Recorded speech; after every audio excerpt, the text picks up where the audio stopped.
चलिए, तो आज हम टॉपिक स्टार्ट करने जा रहे हैं refraction by spherical lenses. Spherical lenses में कैसे रिफ्रैक्शन होता है वो हम डिस्कस करेंगे।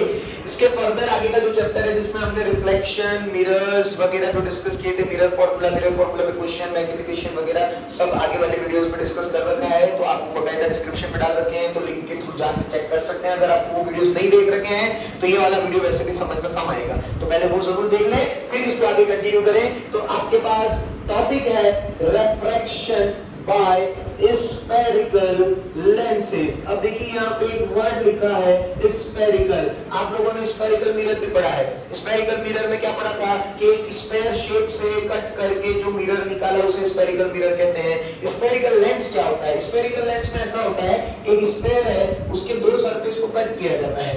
इन दो सरफेस को कट करने के बाद दो तरीके से इन सरफेस को जोड़ा जा सकता है। एक तो ये वाला तरीका है और एक ये वाला तरीका है ना? तो ये दो तरीके से इनको जोड़ दिया। इस वाले तरीके से जोड़े हुए लेंस को कहते हैं, कौन सा लेंस कहते हैं? Convex lens. और इस वाले को क्या कहते हैं? Concave lens. मिरर के अंदर हीरो कौन था? कॉनकेव। और साइड हीरो कौन था? कॉन्वेक्स। तो बुरा ना लगे इसलिए लेंस में हीरो किसको बना दिया? कॉन्वेक्स। और साइड हीरो किसको बना दिया? कॉनकेव। आप लोगों को समझा है कि लेंस क्या है। तो लेंस एक्चुअली दो सरफेस से बाउंड करा हुआ रीजन है, जिसमें जो बाउंडेड रीजन है अंदर वो आपका कोई ट्रांसपेरेंट मीडियम होगा, तो वो क्या कहलाता है? लेंस। मतलब when the two surfaces are bounded and the bounded medium inside the medium it should be a refractive or a transparent medium, then that device is called as lens। ठीक है, बात समझ में आ गई। अब यहाँ पे लेंस की बात करें तो वही कहानी है जो वहां पे भी थी। वहां पे आपने कितनी टर्म्स पढ़ी थी मिरर के अंदर? 7। लेंस में भी ऐसी कुछ है। ये वाली एक्सिस को क्या कहा जाएगा? Principal axis.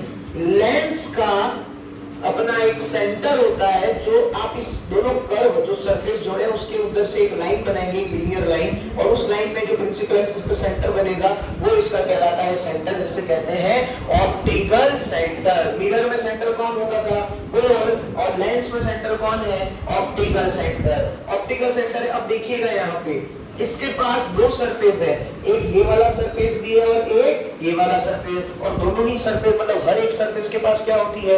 रेडियस और सेंटर ऑफ कर्वेचर। मतलब इसके पास दो सरफेस है तो इसके पास कितने सेंटर ऑफ कर्वेचर होंगे? 2। रेडियस कितनी होंगी? 2। तो फोकल लेंथ भी कितनी होगी? 2। ठीक है।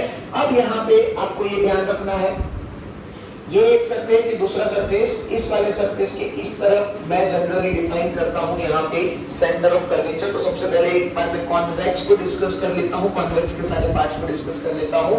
ये आपने इस वाले सरफेस की तरफ वाले को मैं दे देता हूं यहाँ पे F1। क्या दे देता हूं? F1। और इसी का डबल होता है सेंटर ऑफ कर्वेचर, जिसे हम मिरर में जनरली C1 लिखते थे, तो यहाँ पे भी C1, और यहाँ पे हम इसको डायरेक्टली क्या लिख सकते हैं? 2F1। लेंस के अंदर हम एक्चुअली इसको जनरली किस पे डिनोट करते हैं? 2F1। यहाँ से इस लाइन से इसका जो डिस्टेंस होता है इसे क्या कहेंगे? Radius of curvature. और यहाँ से इसका जो डिस्टेंस होता है उसे क्या कहेंगे? Focal length. एक बात का ध्यान रखिएगा, ये पॉइंट्स का डिस्टेंस जब मेजर करेंगे तो ये लेंस की जो स्ट्रेट लाइन जा रही है ऑप्टिकल सेंटर से, उससे ये डिस्टेंस मेजर कर जाएंगे। तो मतलब मैंने जो R भी मेजर किया है ये इस सेंटर वाली लाइन से लेकर इस C1 के लिए किया है, फोकल लेंथ भी इस सेंटर वाली लाइन से लेकर F1 के लिए किया है। बात समझ में आ गई?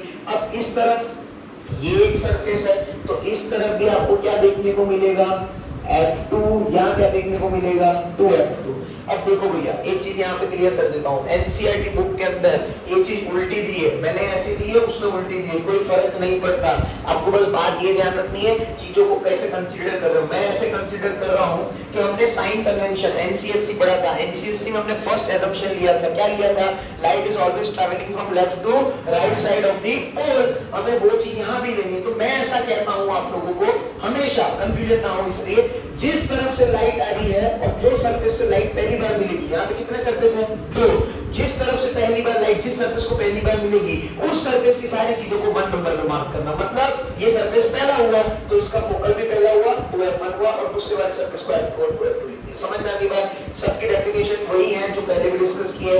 Optical centre is the centre of the lens, focal length, the distance between O and F1, फिर यहाँ पे radius of curvature, distance parallel between 2f1 मतलब ये इसका जस्ट डबल होगा, ये प्रिंसिपल एक्सिस है और इससे डायमीटर ऑफ लेंस को क्या कह देंगे, एपर्चर, तो ये आपका एपर्चर हो जाएगा। ठीक है, अब यहाँ पे एक चीज और, फोकस को कैसे समझाएं। फोकस को समझाने का एक बहुत सिंपल सा तरीका है कि जब आपकी लेंस में parallel to the principal axis ray travel करेंगी तो आफ्टर रिफ्लेक्शन ये सारी की सारी एक पॉइंट से पास करेंगी, वो कंसंट्रेटेड पॉइंट यहाँ पे क्या कहलाएगा, प्रिंसिपल फोकस। क्या कहलाएगा, प्रिंसिपल फोकस।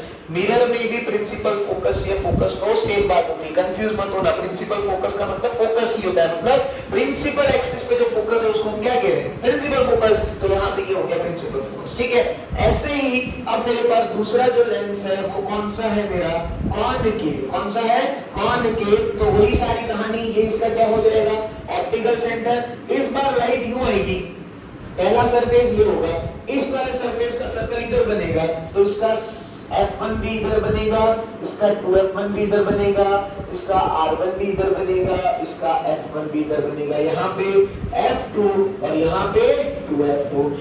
यहाँ पे भी वही वाली बात है, इसका ये फोकस पॉइंट कैसे ढूंढूं सर, तो आप parallel to the principal axis जब रे को भेजेंगे, रे यहाँ पे क्या करती है, डेविएट करती है। कॉनकेव लेंस में क्या करती है, डेविएट, इसलिए डाइवर्ज करती है। तो इस लेंस को क्या कहा जाएगा, डाइवर्जिंग लेंस। यहाँ पे लाइट क्या होती है, इकट्ठी हो रही है, मिक्स हो रही है, जमा हो रही है, तो ये कौन सा लेंस है, कन्वर्जिंग लेंस। तो डाइवर्जिंग लेंस में अब ये जब आप पीछे बढ़ाओगे तो ये एक पॉइंट से पास होगी हमेशा, और वो पॉइंट आपका क्या कहलाएगा, फोकस। और यहाँ पे इसको ऐसे डिफाइन करना है। ठीक है, तो ये दो लेंसेज की कहानी समझ में आ गई। अब एक चीज और यहाँ पे समझ लीजिएगा, कॉन्वेक्स लेंस जो होता है वो एजेस पे, एजेस मतलब कोनों पे थिन होता है, और सेंटर पे क्या होता है, थिकर। मतलब कंपेयर पार्ट देखें तो एज से जो आपका सेंटर है वो थिकर होगा, और कॉनकेव के अंदर आपका जो एजेस है वो थिकर होती है और सेंटर क्या होता है, थिनर। समझ में आई बात। तो ये आपके लेंसेज का डिस्क्रिप्शन हो गया। नाउ अब यहाँ पे इमेज फॉर्मेशन की बात करें। हमने मिरर में, मैं फिर कह रहा हूँ, आगे वाला मिरर का वीडियो अच्छे से देखना, इसके बाद ही ये देखना, तो ही आपको चीजें समझ में आएंगी, नहीं तो कंफ्यूजन बना रहेगा हर पॉइंट पे। तो मिरर के अंदर हमने इमेज फॉर्मेशन पढ़ा था, वहां पे हमने इमेज फॉर्मेशन फॉर पहले क्या पढ़ा था, कॉनकेव मिरर, क्योंकि वहां पे हीरो कौन था, कॉनकेव। यहाँ हीरो किसको बनाया है, कॉन्वेक्स। तो इमेज फॉर्मेशन फर्स्ट किसके लिए पढ़ूंगा, फॉर कॉन्वेक्स लेंस। कौन सा लेंस के लिए पढ़ूंगा, कॉन्वेक्स लेंस। तो ये मैंने बना दिया कॉन्वेक्स लेंस, यहाँ पे बना दिया मैंने। अब देखिएगा यहाँ, ये मेरा F1, ये मेरा 2F1, ये मेरा F2, ये मेरा 2F2 और ये मेरा इनफाइनाइट। सबसे पहले ऑब्जेक्ट कहाँ रखेंगे, इनफाइनाइट, फिर कहाँ रखेंगे, बियॉन्ड 2F1, फिर कहाँ रखेंगे, 2F1, फिर कहाँ रखेंगे, बिटवीन 2F2 एंड F2, फिर कहाँ रखेंगे, एट F2, फिर कहाँ रखेंगे, between F2 and optical centre. कितने ऑब्जेक्ट हुए, 6। कॉनकेव मिरर को फिर याद करो, कितने ऑब्जेक्ट प्लेस थी, 6। समझ में आ गई बात। अब इमेज देखिए, मिरर जो था वो रिफ्लेक्शन पे काम करता था। किस पे काम करता था, रिफ्लेक्शन। मतलब लाइट जाके अगर टकरा के कुछ देती है तो वो रियल है, क्योंकि रिफ्लेक्ट हो रहा है। अगर लाइट जाके टकरा के कुछ नहीं दे रही है तो वो केस क्या था, वर्चुअल। पर अब लेंस है, लेंस किस पे काम करता है, रिफ्रैक्शन। रिफ्रैक्शन का मतलब क्या होता है, लाइट आके क्या होनी चाहिए, आर पार, ट्रांसमिट। अगर लाइट आके आर पार हो रही है, ट्रांसमिट हो रही है, तो केस क्या कहलाएगा, रियल। अगर ट्रांसमिट होके आर पार यहाँ पे कुछ नहीं दे रही तो क्या कहलाएगा, वर्चुअल। तो लेंस के अंदर बी केयरफुल, लेंस के अंदर जिस तरफ ऑब्जेक्ट होगा उस तरफ अगर इमेज बनेगी तो वो कौन सा केस है, वर्चुअल। जिस तरफ ऑब्जेक्ट है अगर उसके दूसरी तरफ इमेज बनेगी तो वो कैसा केस है, रियल। मिरर के अंदर जिस तरफ ऑब्जेक्ट है उसी तरफ इमेज बनती तो वो कैसा था, रियल। जिस तरफ ऑब्जेक्ट है उसकी दूसरी तरफ इमेज बनती थी वो कैसा था,